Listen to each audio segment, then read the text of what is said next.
السلام علیکم ورحمۃ اللہ وبرکاتہ۔ امید کرتی ہوں آپ سب خیر خیریت سے ہوں گے۔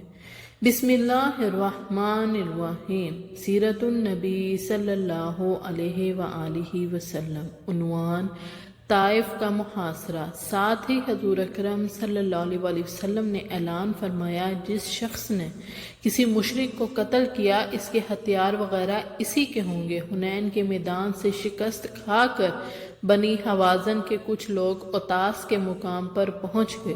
انہوں نے وہاں ڈیرے ڈال دیے۔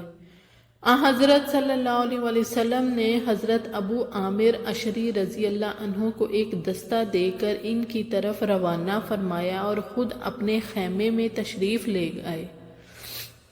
حضرت عائز بن عمرو رضی اللہ عنہ سے روایت ہے کہ غزوہ حنین میں میری پیشانی میں ایک تیر آ کر لگا، خون بہہ کر میرے سینے پر گرنے لگا۔ نبی کریم صلی اللہ علیہ وآلہ وسلم نے اپنا دست مبارک میری پیشانی سے پیٹ تک پھیرا، خون اسی وقت بند ہو گیا اور میرے لیے دعا فرمائی۔ آپ صلی اللہ علیہ وسلم کے ہاتھ کا نشان میری پیشانی پہ باقی رہ گیا۔ حضرت خالد بن ولید رضی اللہ عنہ بھی اس جنگ میں زخمی ہوئے تھے۔ آپ نے اپنا لاب دہن ان کے زخم پر لگایا۔ وہ فرماتے ہیں کہ تکلیف اسی وقت جاتی رہی۔ حنین میں مشرکوں کی شکست کے بعد بہت سے لوگ مسلمان ہو گئے۔ وہ جان گئے تھے کہ رسول اللہ صلی اللہ علیہ وآلہ وسلم کو اللہ تعالیٰ کی مدد حاصل ہے۔ پھر آپ صلی اللہ علیہ وآلہ وسلم نے حکم فرمایا، تمام قیدی اور مال غنیمت ایک جگہ جمع کر دیا جائے۔ جب یہ مال اور قیدی جمع ہو گئے تو آپ صلی اللہ علیہ وآلہ وسلم نے یہ سب کچھ جعرانہ کے مقام پر بھجوا دیا۔ غزوہ طائف سے واپسی تک یہ سارا سامان وہیں رہا، یعنی اس کے بعد مسلمانوں میں تقسیم ہوا۔ پھر حضرت صلی اللہ علیہ وآلہ وسلم کو معلوم ہوا کہ بنی حوازن اور اس کا سردار مالک بن عوف شکست کھانے کے بعد طائف پہنچ گئے ہیں۔ طائف اس وقت بھی ایک بڑا شہر تھا۔ ان لوگوں نے وہاں ایک قلعہ میں پناہ لے رکھی تھی۔ یہ اطلاع ملنے پر رسول اللہ صلی اللہ علیہ وآلہ وسلم طائف کی طرف روانہ ہوئے۔ آپ نے ہر اول دستہ پہلے روانہ فرمایا۔ اس دستے کا سالار حضرت خالد بن ولید رضی اللہ عنہ کو مقرر فرمایا۔ آخر یہ لشکر طائف پہنچ گیا اور اس قلعہ کے پاس جا ٹھہرا جس میں مالک بن عوف اور اس کا بچا کچا لشکر پناہ لے چکا تھا۔ مشرکوں نے جو ہی اسلامی لشکر کو دیکھا، انہوں نے قلعے پر سے زبردست تیر اندازی کی اور ان تیروں سے بہت سے مسلمان زخمی ہو گئے۔ ایک تیر حضرت ابو سفیان بن حرب رضی اللہ عنہ کی آنکھ میں لگا، ان کی آنکھ باہر نکل آئی۔ یہ اپنی آنکھ ہتھیلی پر رکھے حضرت صلی اللہ علیہ وسلم کی خدمت میں حاضر ہوئے اور عرض کی، اللہ کے رسول، میری یہ آنکھ اللہ کے راستے میں جاتی رہی۔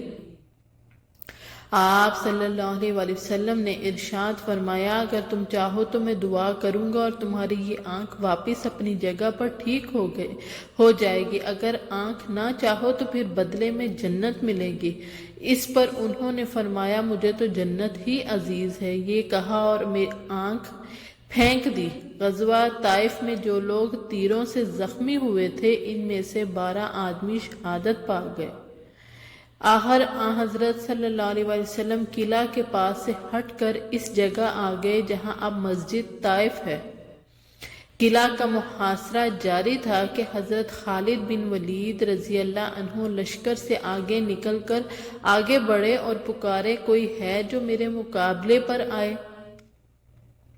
ان کی للکار کے جواب میں کوئی مقابلے کے لیے نہ آیا۔ قلعہ کے اوپر سے عبد یا لیل نے کہا، ہم میں سے کوئی یا شخص بھی قلعہ سے اتر کر تمہارے پاس نہیں آئے گا، ہم قلعہ بند رہیں گے۔ ہمارے پاس کھانے پینے کا اتنا سامان ہے کہ ہمیں برسوں کافی ہو سکتا ہے۔ جب تک ہمارا غلہ ختم نہیں ہو جاتا ہم باہر نہیں آئیں گے۔ تم اس وقت تک ٹھہر سکتے ہو تو ٹھہرے رہو۔ محاصرے کو جب کئی دن گزر گئے تو حضرت عمر رضی اللہ عنہ نے حضرت صلی اللہ علیہ وآلہ وسلم سے پوچھا، آپ طائف والوں پر فیصلہ کن حملہ کیوں نہیں فرما رہے؟ اس کے جواب میں حضرت صلی اللہ علیہ وآلہ وسلم نے فرمایا، ابھی مجھے طائف والوں کے خلاف کارروائی کرنے کا حکم نہیں ملا۔ میرا خیال ہے کہ ہم اس وقت اس شہر کو فتح نہیں کریں گے۔ آخر جب اللہ تعالیٰ کی طرف سے حکم نہ ملا تو حضور اکرم صلی اللہ علیہ وسلم نے واپسی کا حکم فرما دیا۔ لوگوں کو فتح کے بغیر واپس جانا اچھا نہ لگا۔ حضرت صلی اللہ علیہ وسلم نے ان کی ناگواری بھانپ لی، چنانچہ فرمایا، اچھا تو پھر حملے کی تیاری کرو۔ لوگوں نے فوراً حملے کی تیاری کی اور قلعہ پر دھاوا بول دیا۔ اس طرح بہت سے مسلمان زخمی ہو گئے۔ اس کے بعد آپ نے پھر اعلان فرمایا، اب ہم انشاءاللہ روانہ ہو رہے ہیں۔ اس مرتبہ یہ اعلان سن کر لوگ خوش ہو گئے اور فرما برداری کے ساتھ کوچ کی تیاری کرنے لگے۔ یہ دیکھ کر آپ صلی اللہ علیہ وسلم ہنس پڑے۔ آپ کو ہنسی اس بات پر آئی کہ پہلے تو لڑنے پر تیار تھے اور واپس جانا برا محسوس کر رہے تھے، اب کس قدر جلد اور خوشی سے واپس جانے کے لیے تیار ہو گئے ہیں۔ دراصل اب صحابہ کرام رضی اللہ عنہم نے جان لیا تھا کہ اللہ کے رسول کی رائے ہی بالکل درست تھی۔ سبحان اللہ۔ واپس روانگی کے وقت حضرت صلی اللہ علیہ وسلم نے ارشاد فرمایا، اللہ تعالیٰ کے سوا کوئی معبود نہیں، اس کا وعدہ سچا ہے، اس نے اپنے بندے کی مدد فرمائی، اس اکیلے نے احزاب کو شکست دی۔ احزاب کا مطلب وہ فوج جس میں بہت سے گروہ جمع ہوں۔ کچھ آگے بڑھنے پر آپ صلی اللہ علیہ وآلہ وسلم نے فرمایا، ہم لوٹنے والے ہیں، توبہ کرنے والے ہیں اور عبادت کرنے والے ہیں، اپنے پروردگار کی اور اس کی تعریفیں بیان کرتے ہیں۔ طائف وہ شہر تھا جہاں کے لوگوں نے ہجرت سے پہلے بھی حضور نبی کریم صلی اللہ علیہ وسلم کو بہت ستایا تھا، لہو لہان کر دیا تھا، مگر اس کے باوجود پہلے بھی حضور اکرم صلی اللہ علیہ وسلم نے بددعا نہیں کی تھی، اور اب بھی آپ صلی اللہ علیہ وسلم نے طائف کے لوگوں کے لیے یہ دعا فرمائی، اے اللہ بنی ثقیف کو ہدایت عطا فرما اور انہیں مسلمان ہونے کی حیثیت سے ہمارے پاس بھیج دے۔ اس لڑائی میں حضرت ابو بکر رضی اللہ عنہ کے بیٹے حضرت عبداللہ رضی اللہ عنہ بھی زخمی ہوئے تھے۔ اس زخم کے اثر سے وہ چند سال بعد حضرت ابو بکر صدیق رضی اللہ عنہ کی خلافت کے دور میں انتقال کر گئے۔ واپسی کے سفر میں جب حضرت صلی اللہ علیہ وسلم جعرانہ کے مقام پر پہنچنے کے لیے نشیب میں اترے تو وہاں سراقہ بن مالک ملے۔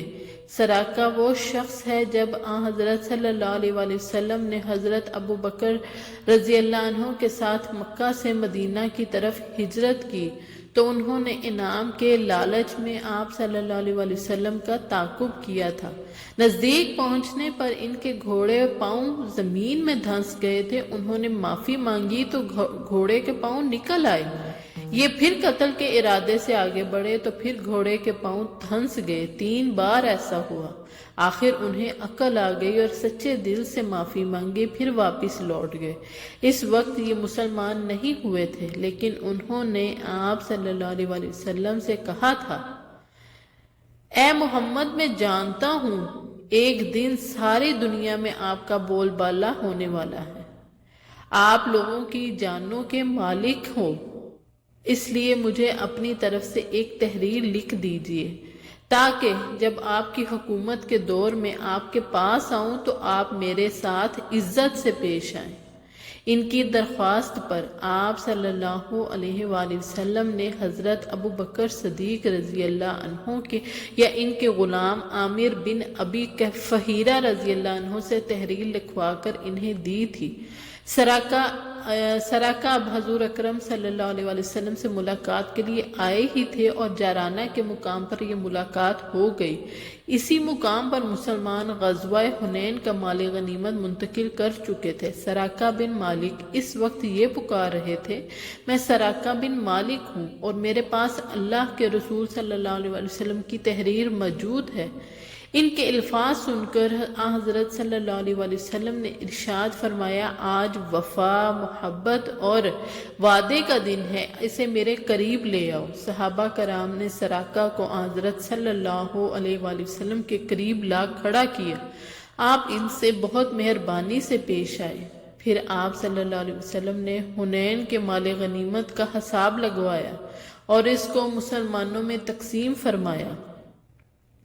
حنین میں جو قیدی ہاتھ لگے ان میں حضرت صلی اللہ علیہ وسلم کی رضائی بہن شیمہ بنت حلیمہ سعدیہ بھی تھی، یعنی آپ کی دائیا حضرت حلیمہ سعدیہ کی بیٹی، اور بچپن میں آپ کی دودھ شریک بہن تھیں۔ جب یہ گرفتار ہوئی تھیں تو صحابہ سے کہنے لگیں کہ میں تمہارے نبی کی بہن ہوں، لیکن انہوں نے شیمہ کی بات پر یقین نہیں کیا تھا۔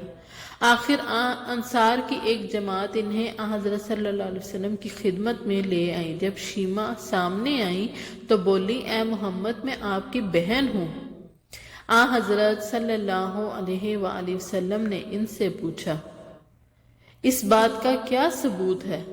جواب میں شیمہ بولی، میرے انگوٹھے پر آپ کے کاٹنے کا نشان ہے، جب میں نے آپ کو گود میں اٹھا رکھا تھا۔ حضرت صلی اللہ علیہ وآلہ وسلم نے اس نشان کو پہچان لیا۔ پہچانتے ہی آپ کھڑے ہو گئے، ان کے لیے اپنی چادر بچھائی اور انہیں عزت سے بٹھایا۔ اس وقت آپ کی آنکھوں میں آنسو آ گئے اور فرمایا، تم جو کچھ مانگو گی دیا جائے گا، جس بات کی سفارش کرو گی قبول کی جائے گی۔ جزاک اللہ خیر۔ ویڈیو پسند آئے تو لائک اینڈ شیئر ضرور کریں۔